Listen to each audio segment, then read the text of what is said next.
Hi, welcome to Sunil Maths tutorial, Abstract Algebra, Group Theory classes.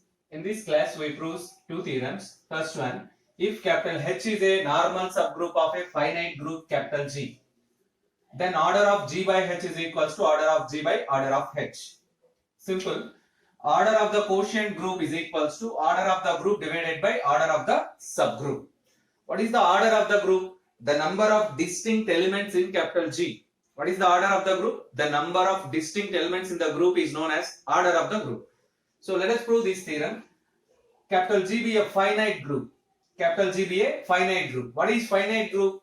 A group which contains only finite number of elements. A group which contains only limited number of elements which are finite is known as finite group. H be a normal subgroup of G. And we know that G by H is the quotient group of G by H. It is very clear. And it is the set of all cosets of H in G. What is G by H? What is G by H? G by H is the quotient group. It means it is the set of all cosets. Set of all cosets of H in G. Yes. Now order of G by H is equals to order of G by H is equals to number of distinct cosets of H in G. In this case of G by H, there is no meaning of left coset and right coset because H is normal subgroup of G. Because H is normal subgroup of G, then each left coset is a right coset. Then each left coset is a right coset. So in case of normal subgroups, there is both the cosets, left cosets coincides with right cosets. So order of G by H is equals to number of distinct cosets of H in G. It means the number of elements in G divided by number of elements in H. This is nothing but order of G by order of H, which is equals to order of G by H is equals to order of G by order of H. One of the simple theorem, but it holds only for finite group. It holds only for finite group, and observe that. Theorem: every quotient group of an abelian group is abelian. Every quotient group of an abelian group is abelian. Let capital G be an abelian group and H be a subgroup of G. Capital G is an abelian group and H is a subgroup of G. There is a fact, we know that every subgroup of an abelian group is normal. Every subgroup of an abelian group is normal. Therefore, H is normal subgroup of G. Because H is a subgroup of abelian group, then it becomes a normal subgroup of G. Let G by H be the quotient group of G by H.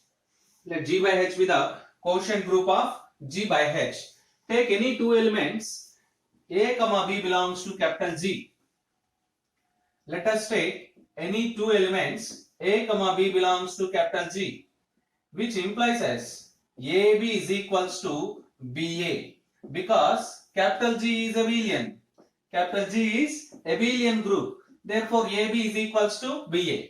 Now, since A comma B belongs to capital G implies as the cosets corresponding to these two elements HA comma HB belongs to G by H. That's all. G by H means it is the quotient group. Quotient group means the set of all cosets. The set of all cosets corresponding to H. So A comma B are elements of G. Then the corresponding cosets HA comma HB belongs to G by H. Now consider their product.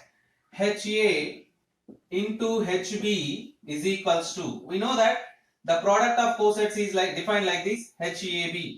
Observe that AB is equals to BA. So you can write it as HBA. Again HBA can be written as HB into HA. Therefore HA into HB is equals to HB into HA for all HA comma HB belongs to G by H. Therefore G by H is abelian. Therefore G by H is abelian group. What it means? Therefore the quotient group is abelian. The quotient group is abelian if the group is abelian.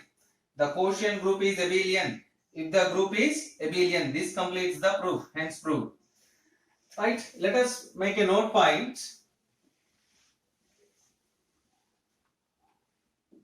Let us take a note point. The converse of this theorem is not true. The converse of this theorem is not true. The converse of this theorem is not true. That is,